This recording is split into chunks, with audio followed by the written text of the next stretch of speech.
여리고 점령을 위한 제일 먼저 등장한 이야기가 기생 라합의 이야기였죠. 정탐꾼을 숨겨주고 또 그 정탐꾼으로부터 붉은 줄을 매라라는 사인을 받고, 그래서 기생 라합의 가정 전체가 구원을 받는다. 그리고 부차적으로 여리고 왕이라는 사람의 성실함, 이런 것을 우리는 배워야 되겠다. 또 기생 라합이 여리고 관리들에게 거짓말한 부분에 대해서는 우리가 어떻게 이해할 것이냐라고 하는 것, 그리고 기생 라합의 집에서 약조를 지키면서, 즉 정탐꾼이 왔다 갔다 하는 것을 누설하지 않고 또 집안에서 나가지 않아야 된다고 하는 이런 영적 교훈들을 저희들이 지난 시간에 묵상했습니다. 여리고성 함락을 위해서 이 두 번째 이야기가 오늘 여호수아 3장에 나오는 요단강을 건너는 이야기입니다. 이 간단히 말해서 요단강을 건너는 이 이야기는 언약궤를 맨 제사장들이 맨 앞에 서서 요단강에 들어서자마자 요단강이 마치 홍해가 갈라지듯이 갈라졌다는 것입니다. 그렇게 홍해를 건너듯 마른 땅을 밟고 이스라엘 전체가 요단강을 건넜다는 이야기. 뭐 어려운 이야기도 아니고 복잡한 이야기도 아닙니다. 그렇게 요단강을 건너고 난 뒤에 길갈이라고 나중에 이름이 붙지만, 그 길갈이라고 하는 이름에 붙은 그 곳에다가 12개의 돌을 기념비로 세우고 온 이스라엘 백성들 남자들이 할례를 받았다는 이야기, 이 이야기가 여리고를 점령하기 전까지 여호수아 5장에 나오는 이야기입니다. 오늘 먼저 이 3장 2절 말씀을 한번 같이 읽어보면, 사울 후에 관리들이 진중으로 두루 다니며 이렇게 나옵니다.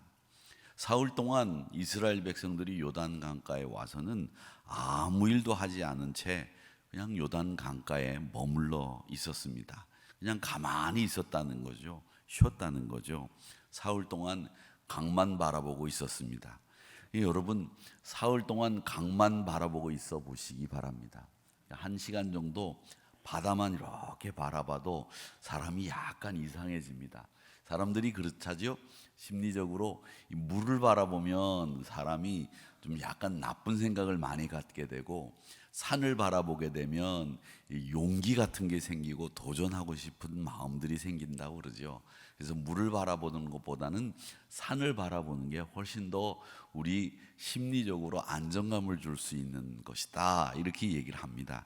근데 우리 주변에는 뭐 물이 그렇게 많지 않지만 이 산을 주로 바라보시면서 용기를 세우시기를 바랍니다. 그런데 이 이스라엘 백성들이 사흘 동안 아무것도 하지 않고 물만 바라보고 있었어요. 그러니까 별 생각이 다 들었겠죠. 그런데 그 별 생각들 다 드는 가운데서도 제일 많이 들었던 생각이 뭐냐? 지금의 요단강과는 달리 그 당시 요단강은 성경의 표현에 보면 언덕까지 물이 차올랐다고 되어 있습니다. 그러니까 물이 굉장히 깊은 강이었다는 거겠죠. 그 강을 사흘 동안 바라보면서 이스라엘 백성들이 뭘 생각했겠느냐는 것을 우리가 한번 생각해 보자는 거죠. 야, 여기까지 40년 동안 힘겹게 왔는데 이제 마지막 가나안을 들어가려고 하는데 홍해 같은 요단강이, 언덕까지 물이 차고 넘치는 요단강이 딱 앞을 가로막고 있으니까 뭘 했겠습니까? 별 생각을 다 했겠죠. 그러니까 이 사흘 동안 요단강을 바라보면서 이스라엘 백성들이 생각한 것은 뭐였겠는가? 이렇게 우리가 추론을 해보면 내 힘으로는 도저히 어떤 방법을 써도 요단강을 수월하게는 건널 수 없겠다, 이런 생각을 했을 겁니다. 그리고 이 사흘이라고 하는 시간은 저는 힘이 없다, 내 힘으로는 못 건넌다, 자신의 무능함을 깨닫는 시간뿐만 아니라 하나님 말고는 이 문제를 해결해 줄 수 있는 분이 없구나, 겸손하게 하나님을 의지하도록 만드는 시간이 이 사흘이었다고 생각합니다. 그러니까 그 사흘 동안 물을 바라보면서 야, 뛰어들고 싶다, 야, 저 물을 실컷 마셨으면 좋겠다, 뭐 이런 생각을 했기보다는 자신들이 도저히 힘으로는 건널 수 없다라는 생각을 하는 시간이 사흘이었다는 거죠. 저는 하나님께서 많은 이적과 도우심으로 여기까지 이스라엘이 왔는데, 이 이스라엘이 자칫 잘못하면 그동안 실패 없이 하나님의 도우심으로 가나안 앞까지 와서 기고만장할 수 있고요, 자기의 힘으로 요단을 건널 수 있다 착각할 수도 있는데, 자신만만해하지 않도록 하나님이 그들을 낮추시는 과정을 이 사흘 동안 하셨다 생각이 듭니다. 여러분, 우리 신앙생활은요, 매일매일 하나님 앞에서, 다른 사람 앞에서가 아니라 하나님 앞에서 내가 정말 보잘것없는 존재구나라는 것을 깨닫는 것이 우리 신앙생활의 핵심 중의 핵심입니다. 매일매일 하나님 앞에서 나는 힘이 없습니다. 하나님, 저는 부족합니다. 하나님, 저는 정말 보잘것없는 존재입니다. 이렇게 생각하는 것이, 그렇게 깨달음이 있는 것이 신앙생활의 핵심이에요. 이게 무능해지라는 말이 아니라, 나약해지라는 말이 아니라, 낙심하라는 말이 아니라 하나님을 의지하는 법을 매일매일 배워나가는 것, 그게 신앙생활이라는 것을 오늘 이 사흘이라고 하는 시간 속에서 우리는 배워야 된다는 겁니다. 홀로 남겨졌을 때 하나님을 의지합니다. 곤경에서 우리를 구해 주실 분은 하나님 한 분밖에 없습니다. 홀로 남겨진 내가 내 힘으로 문제 해결을 할 수 있겠다고 생각하고 나서다 보면 100번 실패합니다. 하나님은 우리를 은혜로 살도록 만드시면서 내 힘을 의지하기보다는 하나님을 철저히 의지하도록 만드시기 위해서 우리를 낮추시고 또 낮추시고 또 낮추신다는 거예요. 신명기 8장 2절에 보면 이런 말씀이 있습니다. 내 하나님 여호와께서 24년 동안에 내게 광야길을 걷게 하신 것을 기억해라. 이것은 광야길을 걷게 한 이유는 너를 낮추시며 너를 시험하시고 네 마음이 어떠한지, 그 명령을 지키는지 지키지 않는지 알려고 너를 광야길을 24년 동안 걷게 하셨다. 이 가데스 바네아에서 하신 말씀입니다. 사랑하는 성도 여러분, 우리가 성공하고 우리가 조금 나아지면 자만해지기 쉽습니다. 그런데 그 성공 앞에서 자만하기보다는 하나님의 은혜를 깨닫는 명석함이 여러분 가슴속에 자리 잡기를 원합니다. 혹여 또 실패했다고 한다면 그 실패 뒤에는 다시 일어설 수 있도록 만드시는 하나님의 능력이 있다는 그 희망을 가슴에 품으시기를 바랍니다. 그럴 때마다 하나님이 여러분의 어깨를 힘차게 들어주실 줄 믿습니다. 실패했다면 하나님의 능력이 있습니다, 그렇게 생각하셔야 되고, 성공했다면 이건 다 하나님의 은혜입니다 라고 하는 명석함이 있어야 우리 신앙생활이 건강하게 유지된다라는 거죠. 시편 107편 12절 13절에 보면 그러므로 그가 고통을 주어 그들의 마음을 겸손하게 하셨으니 그들이 엎드려져도 돕는 자가 없었도다. 그들이 그 환난 중에서 여호와께 부르짖음에 그들의 고통에서 구원하셨다. 고통을 주어 마음을 겸손하게 하고 엎드려져도 돕는 사람이 없는 그때에 하나님이 그들을 구원하셨다, 이 말씀이죠. 여러분, 세상 살아보시면 아시겠지만 이 말씀 잘 묵상해 보십시오. 세상에서 여러분을 돕는 사람들을 찾을 수 있다고 생각하시면 그건 우리가 오해일 경우가 참 많습니다. 나를 돕는 사람이 있고 나를 지지해 주는 사람이 있고 사람들이 나를 참 좋아할 거다, 이런 착각 속에 우리들이 살고 있는데, 사실 곤경을 딱 만나보면 그런 사람들보다도 자기 이익에 충실하고 자기가 살기 위해서 남을 짓밟아도 된다는 사람들이 더 많고, 사실은 냉혹하기 짝이 없는 세상에 우리가 지금 내던져져 있는 거죠. 그런 세상에 살고 있는 우리에게 내가 이만하면 됐지라고 하는 생각보다는 내가 성공했을 때는 하나님 은혜입니다라고 하는 이 명석하게 깨닫는 신앙의 은혜가 여러분 마음속에 있어야 됩니다. 실패했다고 하더라도 실망하지 마십시오. 하나님이 여러분에게 능력이 된다는 그 소망을 여러분 가슴속에 꼭 담고 계셔야 됩니다. 이게 우리 신앙생활의 참된 기쁨 아니겠습니까? 그러기에 사랑하는 성도 여러분, 오늘 이 사흘이라고 하는 시간을 잘 묵상하셔서 이 사흘이 주는 여러 가지 의미들을 가슴속에 담아두시기를 바랍니다. 여호수아가 이끄는 이스라엘 백성들이 지금 400년이 지난 뒤에 이제 남들이 살고 있는 이 가나안 땅에 들어가기 위해서 와 있는데 첫 번째 장애를 만났어요. 여리고성 함락이라고 하는 큰 과제도 놓여 있어요. 이 여리고 정복이라고 하는 큰 숙제가, 그리고 가나안 정복이라고 하는 이 더 큰 숙제가 이 이스라엘 백성들에게는 굉장히 큰 중압감이었을 겁니다. 어떤 문제가 생기게 되면 그 문제를 해결할 수 있는 방법이 있다면 그래도 수월하게 우리의 마음이 짐이 덜어질 텐데, 이 방법이 없으니까 마음속에 수월함보다는 중압감이 꽉 찼을 거예요. 어떻게 여리고 정복하지? 어떻게 살고 있는 사람들 다 내쫓고 가나안을 정복하지? 막막합니다. 그런데 그때 관리들이 진중을 두루 다니며 독려를 합니다. 저는 이 부분에서 또 한 가지 깨닫는 것이 있습니다. 여호수아와 이 관리들이 혼연일체가 돼가지고 서로 소통하면서 백성들을 잘 지도하고 있다는 증거를 우리가 보는 거죠.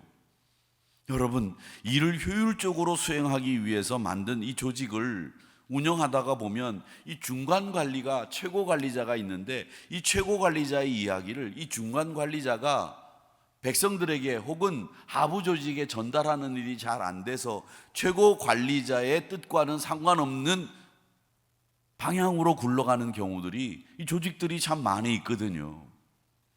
그리고 이 백성들이나 하부 조직이 가지고 있는 어떤 뜻을 중간 관리자들이 잘 수렴해서 정리해가지고 최고 관리자에게 주어서 최고 관리자가 이 조직을 운영하는데 필요한 것이 뭐고 어떤 방법으로 가야 되고 어떤 것이 필요한지를 판단할 수 있도록 도움을 주어야 되는데, 그 도움을 주지 못하는 조직들이 의외로 많거든요. 여러분, 성공하는 기업들을 보면 다 누가 잘하느냐 하면 이 중간 관리자들이 하부 조직과 상부 조직을 잘 관리해서 운영해 나가는 조직들이 보면 성공하고 잘 운영이 됩니다. 근데 오늘 여기 말씀에도 보면 이 관리들이 여호수아와 백성들 사이에서 진중을 두루 다니며 백성들의 의견도 듣고 또 여호수아 하나님이 가지고 계신 뜻이 뭔지를 잘 전달하는 역할들을 하고 있는 것을 볼 수 있습니다. 여러분, 그래서 어떤 사람들이 모여도 그 모인 사람들끼리 소통이 되고 서로 의견을 나누고 또 서로 원하는 방향을 조율하는 이것을 할 수 있는 분들이 꼭 있어야 됩니다. 우리 한우리 교회도 우리가 많은 인원들이 모이는 조직 중에 하나이기 때문에 그 조직이 운영되어 가려면 여러분들이 누구나 할 것 없이 다 저부터도 시작을 해서 소통이 되려고 하고 어떤 뜻을 가지고 있는지 우리가 서로 알려고 하는, 서로를 알아가는 일들을 많이 해야 됩니다. 이게 우리에게 필요한데, 우리가 무슨 아무 일 없으면 그냥 이 서로 알아가려고 하는 일에 대해서는 소홀하단 말이죠. 그렇게 소홀하기보다는 좀 관심을 가지고 들여다볼 줄 아는 이런 마음가짐이 필요하겠다. 중간 관리자들이 역할을 참 잘했다라고 하는 거죠. 그런데 여러분, 말씀을 4절 한번 읽어볼까요? 4절 우리 같이 읽어보도록 하겠습니다. 시작. 그러나 너희와 그 사이 거리가 2000규빗쯤 되게 하고 그것에 가까이 하지는 말라. 그리하면 너희가 행할 길을 알리니 너희가 이전에 이 길을 지나보지 못하였음이니라 하니라. 아멘. 지금 가나안 가는 길이 한 번도 안 가본 길이에요. 처음 가는 길입니다. 그 처음 가는 길을 이스라엘 백성들이 어떻게 갔는지를 보면 우리 인생길에서도 처음 가보는 길을 어떻게 가야 되는지 배우게 됩니다. 연세가 많으신 분들은 내가 처음 가는 길은 없어, 내가 다 가본 길이야, 이렇게 이야기하실 수 있겠지만, 제가 자주 말씀드리지만 2024년 1월 28일을 살아보신 적 있으십니까? 없어요. 2024년 1월 28일을 살아본 적이 여기에는 아무도 없습니다. 그런데 우리는 오늘도 살아본 날인 것처럼 생각하고 산다는 거죠. 우리가 살고 있는 인생길은 어쩌면 매일매일이 처음 가는 길입니다. 매일매일이 새로 가는 길이에요. 처음 가는 길. 그 처음 가는 길, 여러분들이 물론 사업을 새로 시작하고 학교에 새로 들어가고 또 여러분의 환경이 바뀌어서 새롭게 시작하는 경우도 처음 가는 길이겠지만, 오늘도 사실은 여러분들이 2024년 1월 28일을 처음 만나신 거거든요. 이 길을 어떻게 가시겠느냐라고 했을 때, 오늘 이 말씀은 처음 가는 길을 어떻게 가야 되는지에 대한 지침이 딱 나와 있다는 거죠. 어떻게 너희들은 이 처음 가는 길, 가보지 못한 길을 가야 되는지 내가 이제부터 설명해 줄 터이니 이렇게 해라, 이렇게 말씀하고 있는데, 보십시오. 처음 가는 길 어떻게 가야 되느냐. 3절에 보니까 이렇게 이야기합니다. 백성에게 명령하여 이르되 너희는 레위 사람 제사장들이 너희 하나님 여호와의 언약궤 매는 것을 보거든 너희가 있는 곳을 떠나 그 뒤를 따르라, 이렇게 되어 있습니다. 무엇을 따르고 어디 뒤를 따라가라는 말씀인지 보십시오. 언약궤를 따라가라는 겁니다. 지난 한 주간 말씀 축제를 하면서 첫째 날 평택교회 주석현 목사님께서 이 언약궤에 대한 해석을 아주 참 잘해 주셨어요.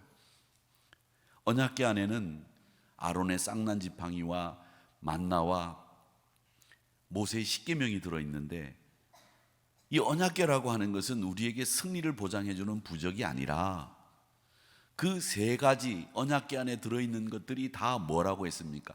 우리 이스라엘 백성들이 불순종할 때 하나님의 은혜로 주신 것 아니겠느냐, 이렇게 말씀하시면서 그 불순종할 때 모습을 기억하도록 언약궤 안에 다 넣어두고, 그리고 시은소라고 하는 그 금으로 만든 뚜껑을 딱 덮어서 안 보이게 했다. 하나님이 그 은혜로 덮어주셨다, 이 얘기를 하셨거든요. 참 적절한 해석이라고 생각을 했습니다.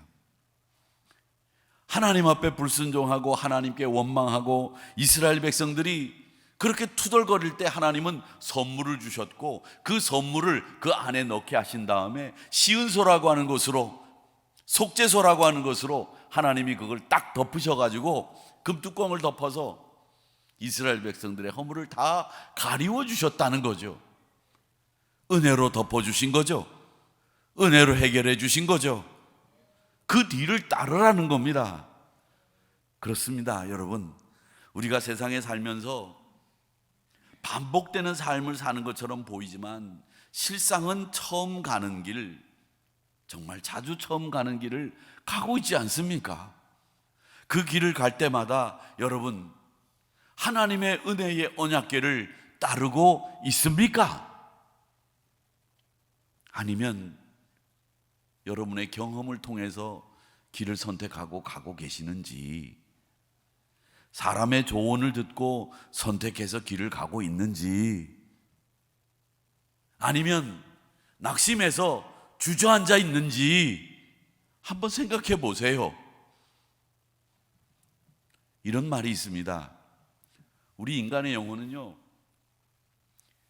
이 인간의 영혼 안에는 하나님이 메꾸셔야 되는 빈 공간이 늘 있답니다. 이건 하나님이 메꾸셔야 된대요. 그런데 이 우리 영혼 안에 있는 이 빈 공간에 하나님이 메꾸시지 않고 그냥 우리가 채우려고 하다 보면 우리 영혼이 컬컬해지는 거예요. 우리 영혼이 답답해지는 거예요. 근데 이 하나님이 채우셔야 되는 우리 영혼의 빈 공간을 낙심으로 채우는 사람이 있는가 하면, 쾌락으로 채우는 사람이 있는가 하면, 자기의 교만함으로 채우는 사람이 있는가 하면 다양한 사람들이 있다는 거예요. 근데 여러분, 여러분의 영혼 안에 빈 공간이 있는 그곳은 하나님이 채우셔야 합니다. 그럼 무엇으로 채우든지 그 선택은 여러분이 선택인데, 여러분이 뭘로 채울 거냐라고 했을 때 하나님의 은혜로 채우겠습니다 라고 하는 선택을 하시기를 이 목사는 원합니다. 그렇게 하시기를 축원합니다. 분명하고 확실한 채움의 법칙을 가지셔야 돼요. 영혼을 채워나가야 되는 그 공간을 그 언약궤를 따르는 하나님의 은혜로 채우시기를 축원합니다. 은혜를 따라가세요. 그 은혜가 우리에게 전부입니다. 은혜의 자리를 소중히 여기시고 그 길을 개척하시기를 축원합니다. 8절을 보십시오. 너는 언약궤를 맨 제사장들에게 명령하여 이르기를 너희가 요단 물가에 이르거든 요단에 들어서라. 요단은 지금 언덕까지 넘치는 물이 있는 강입니다. 이 언덕까지 넘실거리는 물로 들어간다는 건 자칫 물에 빠져 죽을 수도 있다는 얘기예요. 근데 거길 들어서라는 거예요. 여러분, 물에 빠져 죽을 수도 있는 곳에 들어서라는 이 말은 우리에게 두려움을 이겨내라는 얘기죠. 함부로 물에 들어갔다 낭패를 당할 수 있습니다. 그럴 때 그 두려움 앞에서 말씀을 가지고 말씀에 의지해서 들어갈 수 있는 용기가 있어야 돼요. 그렇습니다. 언약궤를 메고 가는 제사장의 뒤를 따르기 위해서는 두려움을 이기는 용기가 필요하고요, 또 말씀에 철저하게 순종하는 우리 믿음의 자세가 필요합니다.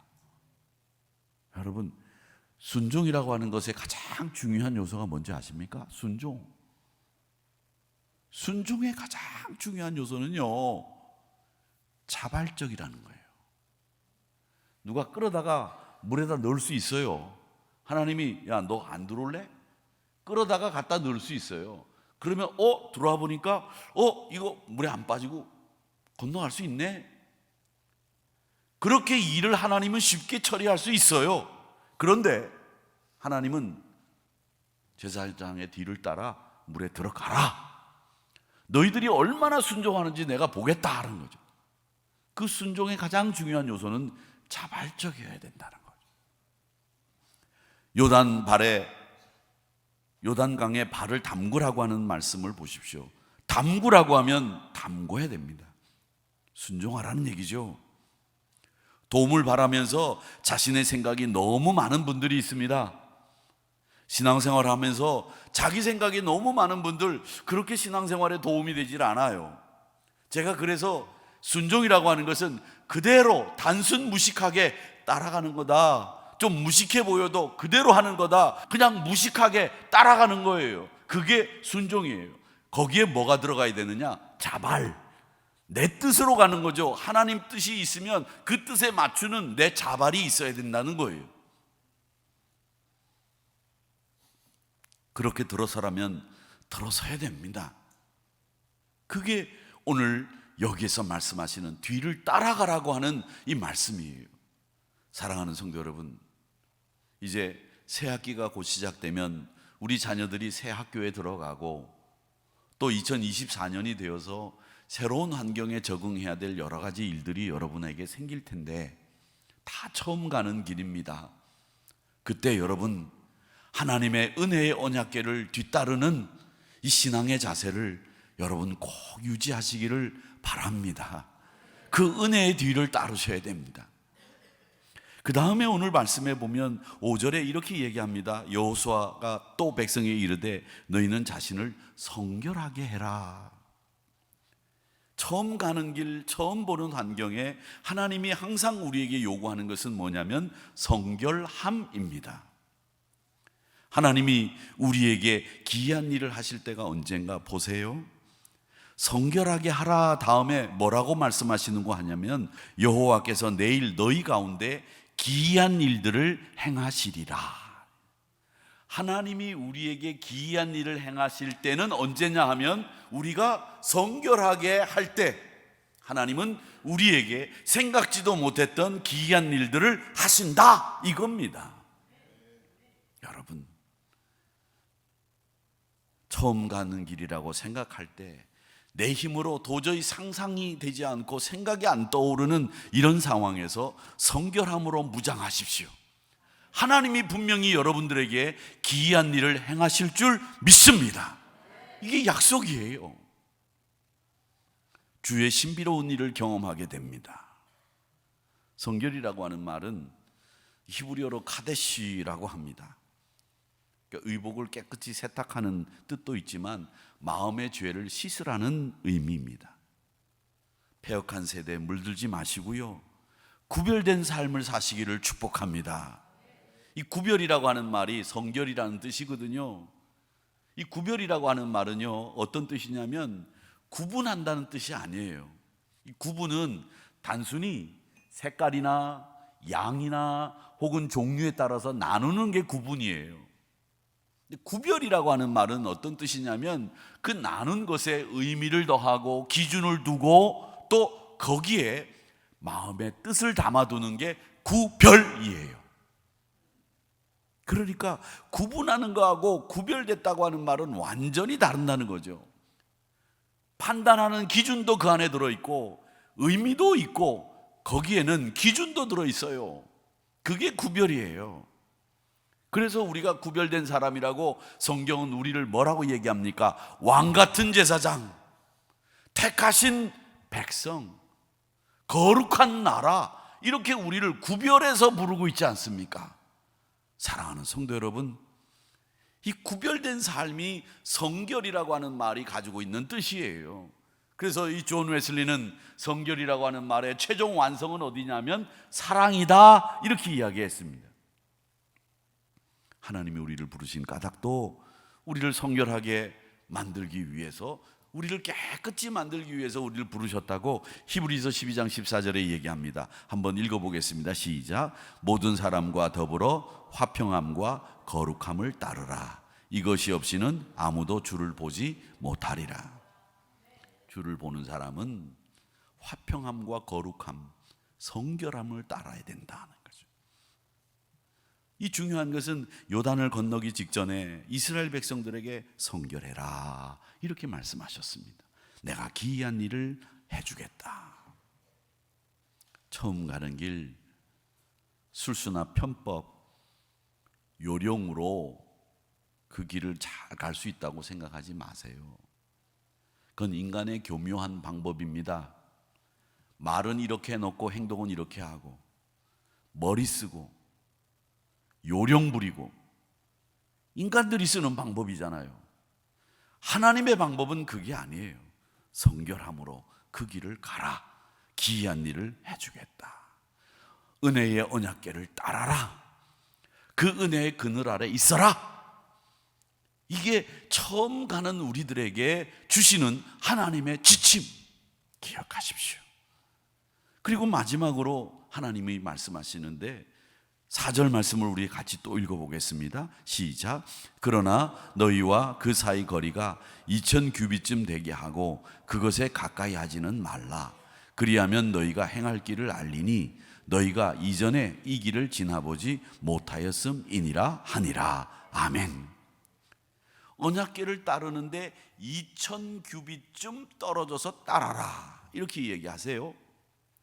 2000규빗이면 어느 정도 되냐면 한 900m 정도 돼요. 900m. 꽤 멀죠? 그렇죠? 900m. 이 말씀은 뭐냐면, 멀리 떨어져서 말씀을 따라가라는 말은 뭐냐면요, 여러분, 우리가 말씀 옆에 따라가 보면 말씀보다 우리가 앞서갈 수도 있다는 거예요. 그런데 2000규빗쯤 뒤에서 따라가라는 말은 말씀을 항상 앞에 두고 가라는 뜻이에요. 근데 오늘 이 2000규빗쯤 뒤에 떨어져서 가라, 이렇게 이야기하는 것은 뭐냐면, 하나님의 언약을 소중히 여기면서 경외하는 마음으로 말씀보다 앞서지 않고 말씀을 받으면서 말씀 뒤를 따라가라고 하는 질서의 하나님이 우리에게 질서를 요구하고 계시다는 거예요. 우리가 하나님의 말씀을 잘 안다고 하면 간혹 위험한 상황이 생깁니다. 내가 말씀을 인도하고 내가 하고 싶은 대로 말씀을 해석하는 거죠. 내가 말씀을 내 뜻대로 해석하는 것처럼 위험한 것은 없습니다. 내 상황에 맞게 내게 유리하게 말씀을 해석하고 적용하면 어떤 일이 벌어지느냐? 간단히 말해서 이단이 되는 거죠. 기독교는 질서를 굉장히 중요하게 생각하고 하나님도 질서의 하나님입니다. 성경을 내 마음대로 해석하고 성경을 자의적으로 내 마음대로 적용하면 안 됩니다. 2000규빗쯤 떨어져서 그 말씀이 지시하는 대로 그대로 따라가는 이 질서 있는 신앙생활을 할 때 우리가 처음 가는 길을 제대로 갈 수 있다, 이 말씀을 하시고 있는 거거든요.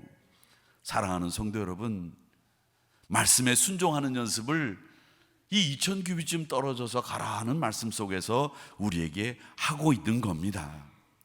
고린도후서 2장 17절에서 얘기합니다. 수많은 사람들처럼 하나님의 말씀을 혼잡하게 하지 아니하고 순전함으로 하나님의 말씀을 받은 것처럼 하나님 앞에서 그리스도 안에서 내가 말한다, 이렇게 이야기하면서 하나님의 말씀을 받을 때는 순전함으로 받으시기를 축원합니다.